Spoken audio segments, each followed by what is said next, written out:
தனுஷ்க்கு பின்னாடி இப்ப யார் இருக்கா? ஸ்டாலினாலையும் உதயநிதியாலையும் விஜய தோக்கடிக்க முடியல. அரசியல்ல ரஜினி விட்ட இடத்தையும் சூப்பர் ஸ்டார் அப்படிங்கிற பட்டத்தையும் தான் அபகரிச்சுக்க. ரஜினி 3 எழுத்து, விஜய் 3 எழுத்து, டிஎம்கே 3 எழுத்து, டிவிகே 3 எழுத்து, எம்ஜிஆர் 3 எழுத்து, இப்ப தனுஷும் 3 எழுத்து. கொடிலாம் எதுக்குங்க அப்படின்னாக்க காரணம் இருக்குங்க அப்படின்னு சொல்றாங்க. வணக்கம். 5G தமிழ்மொழி நேயர்களுக்கு என் இனிய அன்பான வணக்கங்கள். என் குருநாதர் எழுத்துச்சித்தர் பாலகுமாரன் சாரை வணங்கிவிட்டு உங்களுடன் பேசுகிறேன். இன்னைக்கு தகுதி என்ன, எதற்கு தகுதி அப்படின்னெல்லாம் பார்த்தாக்க அரசியல் அப்படிங்கிறத பற்றி இன்னைக்கு இருக்கிற ஜென்சி கிட்ஸ் தொடர்ந்து பேசிகிட்டே இருக்கிறாங்க. நல்ல ஆரோக்கியமான விஷயம்தான். ஆனால் தகுதி என்ன? ஒரு இன்ஜினியர் ஆகணும்னா பிஇ படிக்கணும், ஒரு வக்கீல் ஆகணும்னா லா படிக்கணும், மருத்துவத்துக்கு டாக்டர் படிக்கணும், எம்பிபிஎஸ் படிக்கணும், இப்படின்ட்டுலாம் இருக்குது. ஆனால் அரசியலுக்கு வருவதற்கு நடிகராக இருந்தால் போதும் அப்படிங்கிற ஒரு கான்செப்டு, ஒரு மனநிலை இன்னைக்கு இங்கே வந்துருச்சோ அப்படிங்கிற ஒரு நினைப்பு இருக்குது. ஏன் தப்பா அப்படின்னா தப்பு ஒன்றும் கிடையாதுங்க. சரி, இதில் சரி தப்பு எதுவுமே கிடையாது. சமீபத்தில் விஜய் அவர்கள் முதல்வர் ஆனார் இல்லையா? அப்படி முதல்வர் ஆனது நிறைய பேருக்கு ஒரு மோட்டிவேஷனை கொடுத்துருக்கு அப்படின்னு நம்ம எடுத்துக்கலாமா? அப்படித்தான் எடுத்துக்க வேண்டியிருக்கு. ஏற்கனவே கடந்த சில வருடங்களாக விஷால் அரசியலுக்கு வர்றதை பற்றியோ, தன்னுடைய இயக்கத்துக்கு ஒரு கொடியை ஆரம்பித்ததோ, அல்லது இங்கே ஒரு தொகுதியில் நின்றுட்டு கடைசி சமயத்தில் நிற்க முடியாமல் போனதோ அதெல்லாம் பார்த்துட்டு இருந்தோம். நடிகர் ராகவா லாரன்ஸுங்கிறவர் தொடர்ந்து பல சேவைகளை செஞ்சிட்டு இருந்தார். தடக்குன்னு பார்த்தாக்கா விஜய் அவர்கள் அரசியலுக்கு வந்து ஜெயிச்சிட்டாரு, இப்போ எங்கள் அம்மா வந்து நீ தைரியமாக அரசியலுக்கு போடான்னு சொல்லிட்டாங்க அப்படின்னு ராகவா லாரன்ஸும் ஒரு குண்டை தூக்கி போட்டிருந்தாரு. குண்டை தூக்கி போட்டிருந்தாருனாக்கா தப்பு கிடையாது அரசியலுக்கு வர்றதுன்னு சொன்னோம் இல்லையா? ஆனால் இத்தனை நாள் செய்த சேவை மேலெல்லாம், தர்மத்தின் மேலையெல்லாம் அவர் செஞ்ச ஹெல்பிங் மைண்டோட செஞ்சுருக்காருன்னு நம்ம நினச்சது எல்லாமும் தப்பான கான்செப்டோ, இதை வச்சுக்கிட்டு தான் அரசியலுக்கு வராங்களோ அப்படிங்கிற ஒரு நினப்பு சாமானியர்களுக்குள்ளார வர்றதில் ஒன்றும் ஆச்சரியமே கிடையாது.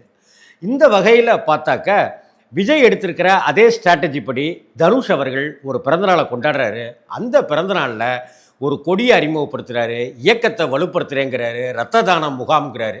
இந்த ரத்த தான முகாம்ங்கிறதெல்லாம் Rotary club, Lions club, Kamalhaasan ரசிகர் மன்றம் ஆரம்பித்த விஷயம். இதெல்லாமே இந்தியாவிலேயே தன்னுடைய ரசிகர் மன்றத்தை வைத்துக்கொண்டு ரத்த தானம் மாதிரியான விஷயத்தை செய்த முதல் நடிகர் வந்து கமல் தான். அட இது நல்லா இருக்கே அப்படின்னு செய்த அதே காப்பி அடித்து அல்லது அதை பின்பற்றி செய்தவர் வந்து தெலுங்கில் இருக்கிற சூப்பர் ஸ்டார் நடிகரான சிரஞ்சீவி சார். சூப்பர் ஸ்டார் அப்படின்னு சொன்னோன்னு தான் இங்கே இந்த அரசியல் ஸ்ட்ராட்டஜியை நம்ம பார்க்க வேண்டியிருக்கு. ஏன்னா இந்த காற்றுல பறக்கக்கூடிய பட்டத்துக்கு நம்ம சின்ன வயசில் அடிச்சுக்குவோம். போடுறா, இதை போடுறா, அதை போடுறா அப்படின்லாம் அதை அறுந்து போகிற அளவுக்குலாம் நம்ம செய்வோம். இங்கே உலகநாயகன்னு ஒரு பட்டம், நடிகர் திலகம்னு ஒரு பட்டம், மக்கள் திலகம்னு ஒரு பட்டம், அவங்களுக்குன்னு ஒரு பட்டம் கொடுத்தாலும் கூட இளைய தளபதினு ஒரு பட்டம், அதுக்கப்புறம் இளைய வேண்டாம் வயசாயிடுச்சு தளபதி அப்படின்னு ஒரு பட்டம் அப்படின்னா விஜய் சாருக்கு கொடுத்துருந்தாலும் கூட அவருக்கு அந்த பட்டம் வேண்டாம் அப்படிங்கிற ஒரு நினைப்பு உள்ளுக்குள்ளார இருக்குது. அப்போ எந்த பட்டம் வேணும்? சூப்பர் ஸ்டார் அப்படிங்கிற அந்த பட்டத்தின் மேலே அவர் டார்கெட் வைக்கிறாரு. அந்த சூப்பர் ஸ்டார் நான் தான், இனிமே நான் தான் அப்படிங்கிற மாதிரி வந்தார். என்ன இன்ஃபேக்சுவேஷன் அந்த இடத்துல என்ன நடந்திருக்கு அப்படின்னாக்கா, தொடர்ந்து சமீபத்திய விஜய் சாருடைய எந்த படங்களும் பெருசாக ஹிட் அடிக்கலை. அது வாரிசு மாதிரியான படங்களெல்லாம் பார்த்தாக்கா, என்னையா டிவியில் போடுற சீரியலை வந்து தேட்டரில் காமிக்கிறீங்களேன்னெலாம் கேலி பண்ண ஜென்சி நண்பர்கள்லாம் உண்டு. அது ஒரு பக்கம் இருக்க, சுப்ரீம் ஸ்டார்னு கொண்டாடப்படுகிற சரத்குமார் சார் வந்து ஒரு மேடையில் அடுத்த சூப்பர் ஸ்டார் விஜய் தான் அப்படின்னு ஒரு விழாவில் கொளுத்தி போட்டார். இதையோடைய பின்னணி எல்லாமாக சேர்ந்து பார்க்கும் பொழுது ரஜினி ஒரு காலத்தில் அரசியலுக்கு வரேன்னு சொன்னார். எப்போ வருவேன், எப்படி வருவேன்னு தெரியாது, ஆனால் வர வேண்டிய நேரத்தில் வருவேன்னு சொன்னவர் வரவேண்டிய நேரத்திலும் வரவில்லை, வரவே இல்லை. அதான் ஞாபகம். இதோ இந்த வாரத்தில் ஆரம்பிக்க போகிறேன்னு சொல்லிட்டு கடைசி 2 நாள் இருக்கும்போது எனக்கு உடம்பு சரியில்லை, ஐ ஆம் சஃபரிங் ஃப்ரம் ஃபீவர் அப்படிங்கிற மாதிரி ஒரு லெட்டரை கொடுத்துட்டு அவர் அரசியலுக்கு டாட்டா காமிச்சிட்டார். ஆனால் அந்த அரசியலில் ரஜினி விட்ட இடத்தையும் சூப்பர் ஸ்டார் அப்படிங்கிற பட்டத்தையும் தான் அபகரிச்சுக்கணுங்கிற நோக்கம் விஜய்க்குள்ளார இருந்துக்கிட்டே இருந்துச்சோ அப்படிங்கிறத தான் நாம் இங்கே கவனித்து பார்க்க வேண்டியிருக்கு. காக்கா கதை, கழுகு கதை அப்படிங்கிற கதை எல்லாத்தையும் விஜயும் கதை சொல்லுவார், ரஜினி அதை விட சூப்பராக கதை சொல்லுவார். இவங்க கதையிலேயே போராடிக்கிட்டதையும் சண்டை போட்டுக்கிட்டதையும் அனிருத்தினுடைய இசையில் பட்டத்துக்கு சூப்பர் ஸ்டார் பட்டத்துக்கு அடிச்சுக்கிறீங்களா, அது இவருக்கு தாண்டாங்கிற மாதிரியெல்லாம் அவர் தன்னுடைய உறவினரான சூப்பர் ஸ்டார் ரஜினிகாந்துக்கு வக்காலத்து வாங்குகிற வகையில் பாட்டு பண்ணதெல்லாம் ஒரு பக்கம் இருக்க, இப்பையும் கூட சிஎம்மாக விஜய் வந்துட்ட பிற்பாடியும் கூட ஜென்சி தோழர்கள்னு சொல்லப்படுகிற அந்த விர்ச்சுவல் வாரியர்ஸ், நிர்வாகிகள், உடன்பிறப்புகள் உற்சாகத்தில் அவங்க எல்லாருமே ரஜினியை எதுக்கெடுத்தாலும் அட்டாக் பண்ணுறதே வேலையாக போச்சு.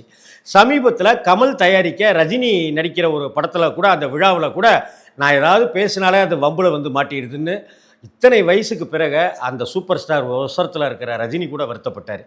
சரி, இதனுடைய மொத்த விளைவாக நம்ம எங்கே வந்து நிற்கிறோம் அப்படின்னு சொன்னாக்க, அந்த ஜங்ஷன் பாயிண்ட் எது அப்படின்னு சொன்னாக்க தனுஷ். அட அதுவும் 3 எழுத்துங்க. ரஜினி 3 எழுத்து, விஜய் 3 எழுத்து, டிஎம்கே 3 எழுத்து, டிவிகே 3 எழுத்து, எம்ஜிஆர் 3 எழுத்து, இப்போ தனுஷும் 3 எழுத்து. ஏன்டா 3 எழுத்து? 3 எழுத்தில் என் மூச்சு இருக்கும் அப்படின்னு எம்ஜிஆர் ஒரு கட்டத்திலலாம் பாடினார். இப்போ தாவேக்காக அவங்களும் 3 எழுத்தில் மூச்சு இருக்கும், அதாவது விஜய் அண்ணா, உங்கள் வீட்டில் விஜய் அண்ணா இருக்கிறாரு அப்படி இப்படின்லாம் எல்லா இடத்துலையும் சொல்லிட்டு இருக்கிறாங்க. இப்போ இந்த இடத்துக்கு ராகவா லாரன்ஸ் போல் எங்கள் அம்மா சொல்லிட்டாங்க நீ அரசியலுக்கு போன்ட்டு அப்படிங்கிற மாதிரி இவருக்கு யாரோ சொல்லிட்டாங்க போல இருக்குது. அதனால தான் பிறந்த நாளை கோலாகலமாக கொண்டாடுறாரு, கொடியை காமிக்கிறாரு. கொடியெலாம் எதுக்குங்க அப்படின்னாக்க காரணம் இருக்குங்க அப்படின்னு சொல்கிறாங்க தனுஷ் வட்டாரத்தில் இருக்கிறவங்க. தனுஷ் கூட இருக்கிற சுப்பிரமணிய சிவா மாதிரியான எத்தனையோ பேர் எனக்கு நல்ல பழக்க வழக்கத்தில் இருக்கிறவங்க தான். அதை தவிர நான் 27 வருஷமாக பத்திரிகை துறையில் இருக்கிறதுனால திருநெல்வேலி, மதுரை, திருச்சி, சென்னைன்னு பல ஊர்களில் நான் வேலை பார்த்ததுனால எனக்கு எல்லா ஊர்கள்லேயும் அந்த ஊரில் எப்படி ஒரு போஸ்ட் ஆஃபீஸ் இருக்குமோ அந்த ஊரில் எனக்கு தகவல்களை பரிமாறிக்கிறதுக்கு ஒரு 4 நண்பர்களாவது உண்டு. அப்படிப்பட்ட சூழ்நிலையில் மதுரை, தேனி, திருச்சி, கோவை இங்கெல்லாம் இப்போ என்ன பேசப்படுது அப்படின்னு சொன்னாக்க, தனுஷ் அவர்கள் ஒவ்வொரு தொகுதி வாரியாக மாவட்ட நிர்வாகிகளை அவர் நியமிச்சிட்டு இருக்கிறாரு. அதோ அவர் ரொம்ப ரொம்ப சாலிடாக பக்காவான ஒரு இதில் தேர்ந்தெடுத்து அவங்கள ஒரு புதுசான ஒரு பொறுப்புக்கு கொண்டு வராரு. எப்படி? தொகுதி வாரியாக.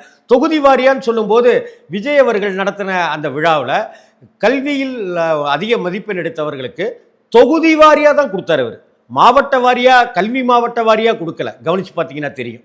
தொகுதி வாரியாக நகை கொடுத்தாரு, தொகுதி வாரியாக பரிசு கொடுத்தாரு அப்படிங்கிறதெல்லாம். இந்த ஸ்ட்ராட்டஜி பிரகாரம் தனுஷ் அவர்களும் அப்படி இறங்கியிருக்கிறாரு. சரி, தனுஷ் ஏங்க திடீர்னு அரசியலுக்கு வரணும்னு ஏன் வரக்கூடாது? அவருக்கும் ஆசை இருக்கக்கூடாதா? நான் வந்து சிவாஜி மாதிரி ஒரு கேரக்டரில் நடிக்கணும், கமல் சார் எடுத்திருக்கிற ஒரு கேரக்டரில் நடிக்கணும், ரஜினி மாதிரி ஒரு கேரக்டரில் நடிக்கணும்னு ஆசைப்படுறவங்க, மணிரத்னம் படத்தில் நடிக்கணும், வெற்றிமாறன் சார் படத்தில் நடிக்கணும்னு நினைக்கிறவங்க, நான் அதே போல் என்னுடைய ரிட்டையர்டு காலத்தில் ஓய்வூதியம்லாம் வாங்கிட்டு நான் கிராமத்தில் அப்படியே அக்கடான்னு தென்னை மரத்துக்கு கீழே உட்காந்துருக்குன்னு நினைக்கிற மாதிரி தனுஷ் அவர்கள் அரசியலுக்கு வரணும்னு ஏன் நினைக்கக்கூடாது? ஏன் விஜய் சிஎம் ஆகும்போது நான் சிஎம் ஆக முடியாதுன்னு அவர் ஏன் நினைக்கக்கூடாது? இங்கே யார் வேணாலும் சிஎம் ஆக முடியும். ரைட்டு. தனுஷ்க்கு பின்னாடி இப்போ யார் இருக்கா? பி டீம் அப்படின்னு சொல்கிறாங்க. A team, B team, C டீம்னு இசட் டீம் வரைக்கும் பிஜேபியை பற்றி சொல்லிக்கிட்டே இருக்காங்க. பாஜகவினுடைய பி டீம் தான் திமுக அப்படின்னு டிவிகேக்காரங்க சொல்லிட்டு இருக்கும்போது, பாஜகவுடைய பி டீம் தான் விஜய் அவர்கள், தாவேகா அவர்கள், தாவேகா அரசாங்கம் அப்படின்னு ஒரு பக்கம் சொல்லிட்டு இருக்க, இப்போ பிஜேபியினுடைய பி டீமாக பிஜேபியிலேருந்து வெளியில் வந்த அண்ணாமலை ஒரு பக்கம் அரசியல் பண்ணுறாரு அப்படின்னு சொல்லிட்டு இருக்கு. ஏண்டா ஏபிசிடிலேயே ஒரு பி மட்டும் தானடா இருக்குது, ஸ்மால் பி கேபிட்டல் பின்னு 2 தானடா இருக்குன்னாக்க, இங்கே தனுஷ் அவர்களும் பாஜகவினுடைய ஒரு பி டீமாக பார்க்கப்படுகிறார். அப்படி பிஜேபியினுடைய பி டீமாக இருக்கிறதுனாலையும் ரஜினி சாருக்கு மருமகனாக இருக்கிறதுனாலையும் அவர் ஆன்மீக அரசியல்கிற வார்த்தையை அவர் பயன்படுத்துகிறார். வழக்கமாக அவர் சிவனடியாராக இருக்கிறாரு, சிவன் மேலே பெரிய மாறா பக்தி கொண்டு இருக்கிறவர், ஜெய்ஹிந்துன்னு சொல்கிறாரு, அன்பே சிவம்னு சொல்கிறாரு. அப்படிங்கிறதெல்லாம் வச்சுக்கிட்டு இவர் பிஜேபியோட ஆளுங்க அப்படின்னு சொல்கிறாங்க.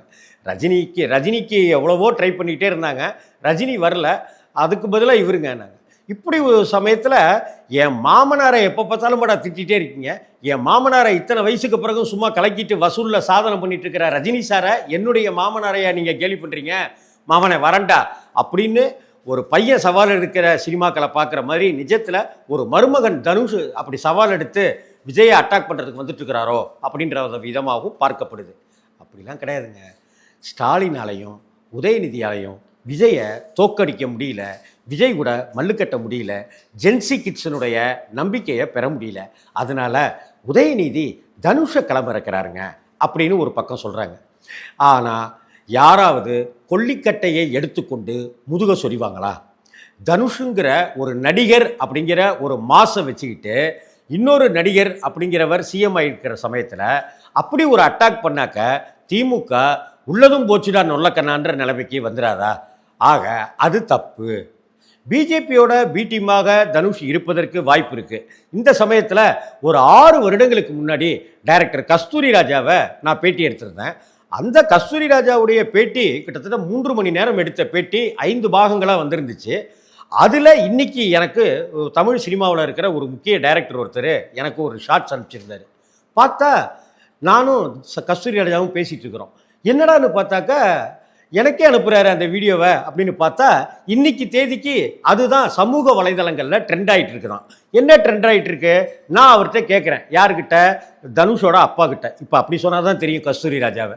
எங்கள் காலத்துலலாம் கஸ்தூரி ராஜாங்கிற ஒரு எப்படிப்பட்ட டைரக்டர் தெரியுமில்ல அப்படின்னு சொல்லிட்டு இருந்தோம். இப்போ செல்வராகவனோட அப்பா, தனுஷோட அப்பா அப்படின்லாம் சொல்ல வேண்டிய நிலைமைக்கு காலம் மாற்றிருக்கு. தனுஷோட அப்பா கஸ்தூரி ராஜாவை நான் பேட்டி எடுக்கிறேன். அப்போ அவர்கிட்ட நான் கேட்குறேன், சார் அப்பா பேர் சார் அப்படின்றேன். அவர் ரங்கசாமி அப்படிங்கிறாரு. சொல்லிவிட்டு ஒரு நொடிக்கு அப்புறம் ரங்கசாமி நாயுடு அப்படிங்கிறாரு.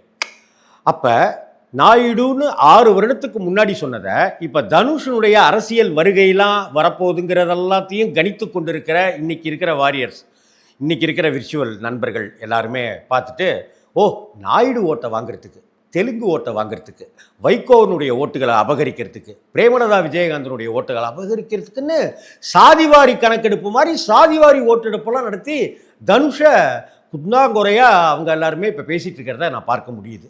ஆக தனுஷ் அரசியலுக்கு வருவதுங்கிறது என்னையை பொறுத்த வரைக்கும் கிட்டத்தட்ட உறுதியாயிடுச்சு அப்படிங்கிற மாதிரி தான் பார்க்குறேன்.